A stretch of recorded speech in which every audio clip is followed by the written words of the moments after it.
네, 여러분 안녕하십니까, 덕꿀입니다. 오늘 영상 11시 반 딱 개장을 하자마자 제가 영상을 찍게 됐는데요.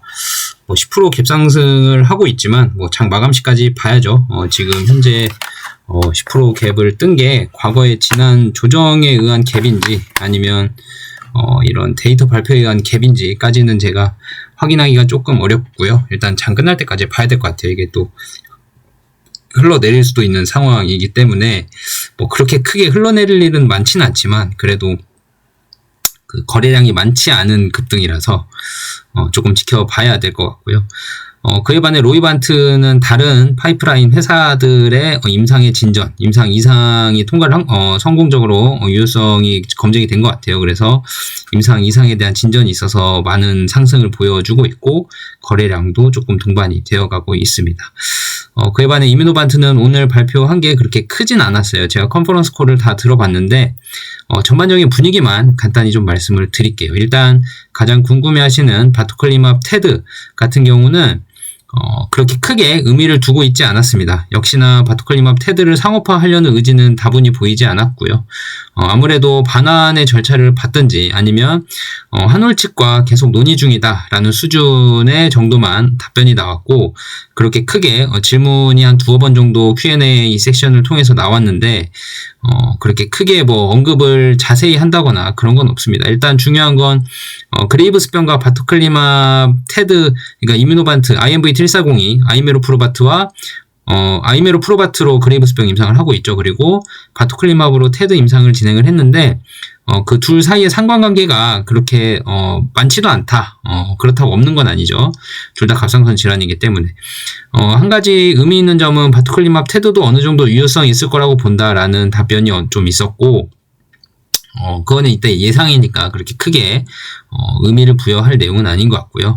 바토클리맙으로 테드 임상 시험을 했을 때 어느 정도 유효성은 있을 것 같다라는 멘트가 좀 있었고 또 다른 멘트는 바토클리맙 테드는 갑상선 기능이 정상인 사람들을 환자를 대상으로 모집을 해서 임상을 했기 때문에 그레이브스병, 지금 IMV-140이 아이메로프로바트로 진행하고 있는 갑상선 호르몬이 너무 과다하게 분비돼서 문제인 그레이브스병과는 조금 차이가 있다. 바토클리맙 테드는 갑상선 호르몬이 정상 수치인 환자들과 좀 환자들로 모집을 했고 어느 정도 컨트롤이 되는 환자들로 모집을 했고 그레이브스병 환자들은 갑상선 호르몬이 너무 많이 분비되는 환자들을 모집을 했기 때문에 둘 사이의 관계는 그렇게 많지는 않다. 하지만 둘 다 갑상선 질환이니까 데이터를 한 번에 모아서 봤을 때 시너지 효과가 좀 날 것 같다라는 부분에 언급이 좀 있었고요.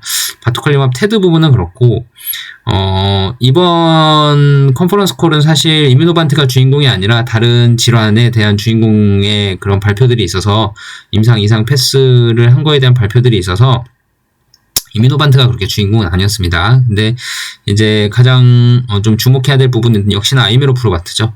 그레이브스병을 상당히 강조를 하고 있고요. 이번 컨퍼런스 콜에서도 그레이브스병을 상당히 강조를 했고 질문 중에 하나는 아제넥스의 그런 임상 추격이 있는데 그걸 어떻게 이뮤노반트는 아제넥스보다 경쟁력이 있다고 생각을 하느냐라는 질문이 있었는데 그 로이반트 CEO는 상당히 경쟁력이 있다라고 답변을 당연히 했습니다. 일단 속도가 가장 빠르고 환자들한테 어떻게 하면 침투를 할지 가장 빠르게 침투할지 고민 중이고 그 다음에 지금 그쪽 업계와의 관계도 잘 유지되고 있다라는 언급을 했고요. 그리고 아제넥스가 그렇게 오더라도 그 IgG 감소 농도에 따른 질병 효능 정도는 사실상 거의 증명이 됐기 때문에 아제넥스가 따라오지 못하는 IgG 감소 정도, 특히나 관해 부분, 그레이브스병 관해 부분은 IgG 감소 농도가 충분히 있어야 관해가 이루어지는 걸로 어느 정도 신뢰감이 쌓여가고 있는 부분인 것 같아요. 그래서 이뮤노반트 입장에서는, 로이반트 입장에서는 아제넥스의 추격이 그렇게 무섭지 않은 이유는 아제넥스의 약물 자체가 IgG 감소 농도가 이뮤노반트 약물, 한올바이오파마 약물보다 훨씬 떨어지기 때문에 관해 정도로 가기에는 너무 부족한 수치의 데이터고 그로 인해서 이뮤노반트는 훨씬 더 우월한 데이터로 자리를 잘 잡을 것이다. 경쟁 강도가 있을 수 있지만 어떤 데이터 결과가 나오냐에 따라 있을 수는 있지만 그렇게 크게 달라질 거라고는 보진 않는다 라는 입장을 했습니다. 그리고 한올바이오 파마 약물이 훨씬 더 IgG 감소 농도가 깊기 때문에 관해의 영양에서는 상당한 능력을 볼 수 있다라는 얘기를 했고, 류마티스 관절염 얘기를 또 했어요. 아이메로프로바트에 대한 류마티스 관절염 얘기를 했는데, 일단은 올해 하반기에 데이터 발표가 예정이라고 언급이 됐습니다. 그 프리젠테이션 자료들을 보시면 좀 나올 것 같고요. 제가 이제 오늘은 프리젠테이션 자료를 다 해석을 하지는 못할 것 같고요. 시간이 많이 없어서 제가 새벽에 또 출장을 가야 되기 때문에 해석을 하기는 좀 어려울 것 같고, 일단은 환자가 120명 모집이었는데 170명 모집을 했어요. 이게 상당히 고무적인 내용일 수도 있는 게, 오픈라벨 테스트 결과를 분명 처음에 했거든요. 근데 그 오픈라벨 테스트 결과라는 것은 환자들이건 의사들이건 약물의 내용을 알고 투여를 했는데, 환자들이 이렇게 많이 모집됐다는 건 상당히 기대감을 안고 모집을 했다라고 생각을 할 수 있고, 현지 의사들이나 환자들이나 기대감을 갖고 지원을 했다라는 것들을 알 수 있고요. 물론 데이터가 나와봐야 알지만 그건 또한 긍정적인 분위기가 아니겠나 싶습니다. 그리고 환자 모집을 170명까지 다 했다는 거는 IMV1402의 안정성은 어느 정도 반증이 됐다라는 겁니다. 뭐 추가적인 부작용이나 아니면 예상치 못한 부작용들이 나오지 않았기 때문에 환자 모집이 170명까지, 120명을 예상했지만 170명까지 더 늘어날 수 있었을 결과라고 저는 생각을 좀 하고 있고요. 안정성 면에서는 그래서 어느 정도 좀 확보가 된 것 같다라는 판단을 좀 했고, 류마티스 관절염 D2T-RA잖아요. 지금까지 환자들이 그 한두 가지 정도의 그런 생물학적 제제를 투여를 받았음에도 반응을 하지 않는 환자들을 대상으로, 류마티스 관절염 환자들을 대상으로 약물 투여를 했는데, 글쎄 오픈라벨 결과를 따로 발표할지 아니면 그 최종 결과까지 해서 한 번에 발표할지는 아직 정해진 바가 없다고 합니다. Q&A 세션을 통해서 나왔고요.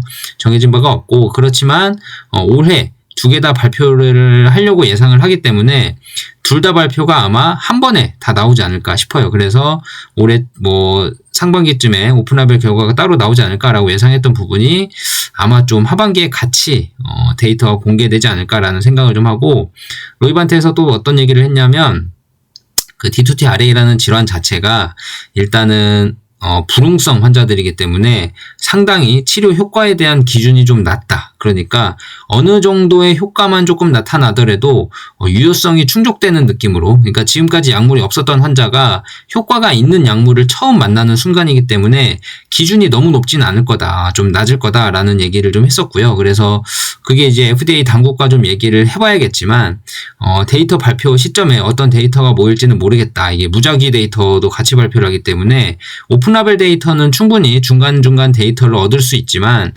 무작위 데이터는 나중에 다 끝나봐야 얻는 데이터들이거든요. 그래서 나중에 다 끝나봐야 알 것 같은 데이터들이지만, 분명 언맷 니즈가 크기 때문에, 그리고 지금까지 불응성 환자들은 효능이 있는 약을 만나본 적이 없는데 이뮤노반트 약에서 효능이 느껴진다면 상당히 큰 시장을 가져갈 수 있는 상황이다 라고 얘기가 나왔습니다. 그러면서 동시에 말했던 게, 이제 효능은 좀 나와봐야 알지만 오픈라벨과 D2T-RA 그 무작위 배정 결과까지 한 번에 하려면 한 번에 공개가 올해 하반기쯤 될 거다라고 좀 예상을 하고 있고, 그 다음에 CLE, 루푸스 같은 경우도 올해 하반기에 예상을 하고 있고요. 그리고 피부 홍반성 루푸스 CLE와 SLE, 전신 홍반성 루푸스 같은 경우 존슨앤존슨에서 SLE는 지금 이상 성공을 했다고 발표를 했었잖아요. 그래서 CLE 같은 경우도 지금 어떻게 되는지 봐야 되는데, 일단은 뭐 질환적인 타겟에 대한 그런 확신은 있는 것 같고요. 일단 분위기는 뭐 긍정적으로 임상은 잘 진행되고 있는 것 같고, 임상의 문제는 전혀 없는 것 같습니다. 그래서 CLE 결과는 또 차별점이 있다. CLE는 SLE와 또 차별점이 있기 때문에 그런 것들을 또 잘 차별화를 해서 상품을 출시를 해야 된다라는 얘기도 좀 있었고요. 오늘은 이뮤노반트에 대한 얘기가 그렇게 크게 많지는 않았을 거예요. 근데 바토클리맙 테드는 아마 분명히 반환을 하든지 그런 절차가 있을 것 같습니다. 뭐 물론 상업화까지는 아마 생각을 안 하고 있는 것 같고요. 로이반트가 상업화까지는 아마 생각을 안 하고 있는 것 같고, 이거는 뭐 시장에서 다 예견이 된 거기 때문에 발표가 이렇게 지금 나와 있음에도 불구하고 마이너스로 떨어지지 않는다는 건, 지금 플러스로 유지를 하고 있다는 건 그만큼 시장에서 바토클리맙 테드에 대한 그런 시장의 기대치가 낮아져 있던 상태였다라는 것들을 반증하고 있는 겁니다. 그쵸? 일단 고무적인 건 아이메로프로바트로 집중을 좀 하고 있는 상황이 이제 확실히 정해졌고요. 노선이 정해졌고, 바토클리맙에 대한 얘기는 상당히 예발을 아끼면서 하늘과의 협의 중이다라는 수준 정도의 언급만 좀 나왔습니다. 제가 다음에 그런 스크립트를 또 받아서 설명을 또 다시 드리겠고요. 오늘은 전체적인 분위기만 좀 말씀을 드려야 될 것 같아서 영상을 켜게 됐고요. 지금 이뮤노반트가 어느 정도 상승을 보이고 있고, 로이반트는 상승폭을 좀 키우네요. 지금 20% 가까이 상승을 하고 있는데, 이뮤노반트의 지금 오늘의 최종 발표 중에 가장 좋은 소식은 여전히 그레이브스병에서 상당한 경쟁력을 유지하고 있다. 우리의 투자 포인트죠. 그레이브스병에서 상당한 그 경쟁력을 유지하고 있고, 아제넥스의 경쟁을 그렇게 무서워하지 않고 있다. 아제넥스의 경쟁을 견제하지 않고 있다. IgG 감소 농도에 따른 질병 효과의 차이가 워낙 두드러진다고 보여지기 때문에 아제넥스는 전혀 따라올 수가 없다라는 자신감 있는 멘트도 있었고요. 그리고 류마티스 관절염 환자 모집이 다 끝났다는 거, 아이메로프로바트의 안정성이 어느 정도 반증이 됐다는 거, 그리고 아이메로프로바트에 대한 류마티스 관절염 환자 모집이 120명을 예상을 했지만 170명 가까이 모집을 해서 임상적 데이터 결과는 신빙성이 상당히 높아졌다는 점, 그리고 류마티스 임상은 이것으로 끝나는 게 아닙니다. 이번에 발표에서 류마티스 임상 이것을 보고 나서 환자들의 데이터를 수집을 한 다음에 FDA 당국과 협의해서 기준을 설정을 해서 다음 임상을 추가로 진행을 할 것으로 예상이 됩니다. 그래서 류마티스 데이터 결과는 2026년에 발표되는 게 전부가 아니고요. 2026년 데이터 결과를 보고 2027년에 다시 피보탈 트라이얼, 아마 중요 임상이 아마 3상이 추가로 또 진행이 될 것으로 아마 예상이 돼요. 그래서 여러분들 뭐 류마티스 관절염 치료제 시장은 언제 개척이 되나요? 라고 했을 때 그렇게 크게 급하게 할 필요가 없는 게, 이게 지금 치료제가 없는 시장이기 때문에 이뮤노반트가 독주를 하고 있는 시장이거든요. 그래서 어느 정도 유효성이 나올지를 보고 FDA 당국과 유효성의 기준을 설정을 하고, 그 기준 자체가 그렇게 높진 않을 거다라고 얘기를 하는 겁니다. 워낙 환자들이 치료제가 없는 상황이기 때문에 어느 정도 치료 효과만 보면 이 약을 투여받을 수 있을 정도로 FDA와 협의가 가능한 정도인 것 같아요. 그래서 기준 자체가 너무 높을 것 같진 않고, 그래서 이뮤노반트가 독주인 상황에서 FDA와 협의를 통해서 D2T-RA에 대한 그 임상 유효성 결과에 대한 데이터 기준을 설정을 해서 아마 추가적인 임상을 진행을 하게 될 거다라는 점입니다. 여기서 중요한 점은 그 데이터, D2T-RA에 대한 데이터를 종합하고 나서 유효성 검증 임상을 돌입을 할 때, FDA와 협의를 할 때 이뮤노반트가 모든 결과를 종합하고 임상을 추가로 진행을 하는 거잖아요. 그러니까 170명이면 상당히 신뢰도 있는 데이터가 수집이 될 것 같아요. 그러면 그 말은 무슨 말이에요? 다음 추가 임상 3상을 할 때는 훨씬 더 성공 확률을 높게 볼 수 있다. 그 말은 무슨 말이에요? 이뮤노반트 주가가 이번 D2T-RA 데이터를 결과를 토대로 미리 D2T-RA 데이터가 좋게 나온다면 선반영될 수 있다. 추가 3상을 진행하더라도 선반영될 수 있다. 이런 얘기입니다. 그러니까 주가면은 또 달라요. 임상 성공할 때까지 주가가 가만히 있을 거냐? 그건 아닙니다. 이번 D2T-RA 결과를 종합해 봤을 때 이 불응성 류마티스 관절염 환자들에게 어느 정도 일부 효능이 있다고 판단이 되고, FDA도 그것을 인정을 해서 다음 3상을 진행을 할 때 유효성 검증이 객관적인 170명 환자들을 기준으로 나온 데이터로 충분히 증명이 가능한 정도의 유효성 데이터를 뽑아낼 수 있다면, 효능을 인정해 준다면, FDA가 그 효능을 인정해 준다면 성공 확률이 확 올라가는 상황이 될 거고요. 그러면 이뮤노반트의 주가든 한올의 주가든 미리 반영하는 구간이 분명 나올 거다라는 것들 좀 알아두시면 좋겠고요. 그레이브스병 지금 속도를 상당히 내서 하고 있는 것 같아요. 아제넥스도 지금 열심히 하고 있는 것 같은데, 그거에 뒤처지지 않기 위해서 그레이브스병 충분히 속도감 있게 진행을 하고 있는 것 같고요. 그 다음에 CLE, 루푸스도 임상 이상이긴 하지만 그래도 개념 입증 임상이 상당히 중요하죠. 임상 호의적으로 잘 진행되고 있는 것 같고, 그리고 중요한 거는 바토클리맙 테드는 그렇게 크게 신경 쓰지 않고 있다. 일단은 데이터 수집의 목적을 가지고 임상을 진행을 한 거지, 이걸 상업화를 하겠다, 뭐 기술 수출을 하겠다, 뭐 이 정도는 아닌 것 같아요. 물론 데이터를 봐야겠지만 정상 갑상선 환자를 대상으로 진행을 했기 때문에 그렇게 크게 고무적인 유효성 데이터가 나올지도 한번 보긴 봐야겠습니다. 하지만 지금 이뮤노반트 주가가 위로 움직이고 있다는 것은 바토클리맙 테드가 이렇게 뜨뜻미지근했음에도 불구하고 지금 상승을 보이고 있는 건, 그동안 많이 반영했다. 얘네들 바토클리맙, 테드 상업화 안 할 거 알고 있었다. 우리도 알고 있었다. 주가는 흔들리지 않죠. 그쵸? 그래서 한울 주가도 이렇게 크게 바토클리맙, 테드가 어떻게 된다 그래서 오늘 뭐 기사 때문에 흔들렸네 만에 하시는데 사실 기사 그거 의미 없었어요. 이미 다 알고 있던 내용들이었고 사실 오늘 기사 보고 판 사람들은 좀 하수죠, 하수. 그렇게 생각하시는 게 나을 것 같아요. 아무튼 종합적으로 이런 내용들이었습니다. 그래서 여러분들 뭐 특별히 그렇게 크게 업데이트 데이터가 나오거나 그러진 않았고 일단 바토클리맙 테드 데이터는 올해 상반기라고 추가로 못을 한 번 더 박았고요. 그래서 바토클리맙 테드 데이터를 보고 나서 한올과의 어떻게 뭐라 그러죠? 한올과의 그런 협의가 어떻게 될지 한번 지켜봐야 될 것 같고 그리고 한올 입장에서 이거를 뭐 반환을 받건 말건 그건 모르겠는데 일단은 주가 자체가 반영이 많이 되어 있는 상황이라서 그렇게 크게 걱정 안 하셔도 된다라는 게 저의 결론입니다. 그리고 반환 얘기를 Q&A 세션에서 나왔었어요. 이거 반환에 대한 얘기 어떤 거냐라고 했는데 로이반트 입장에서는 그렇게 뭐 그런 거 아니다. 한올과 협의 중이다. 뭐 이 정도의 수준이었거든요. 뭐 반환 얘기는 뭐 아니다. 대답은 no라고 얘기를 했습니다. 뭐 그 대답은 no라는 얘기가 구체적으로 어떤 얘기인지는 제가 조금 더 딥하게 생각을 좀 해봐야 될 것 같고요. 일단 전체적인 분위기는 파악하시고 월요일장 맞이하셨으면 좋겠습니다. 제가 출장으로 이제 영상을 남겨드리지 못하는데요.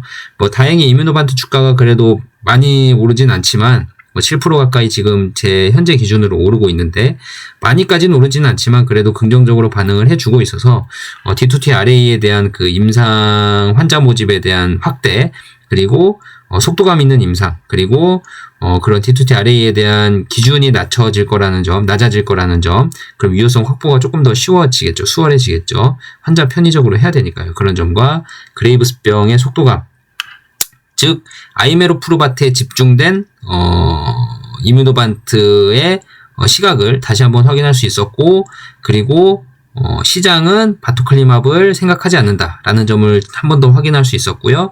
그리고 이제 투자 포인트는 그레이브스병이다 라는 점들 한 번 더 확인할 수 있었고 D2TRA도 투자 포인트가 될 수는 있지만 이게 상당히 어려운 질환이라고 제가 매번 말씀을 드리잖아요. 지금까지 개척된 데이터가 없어요.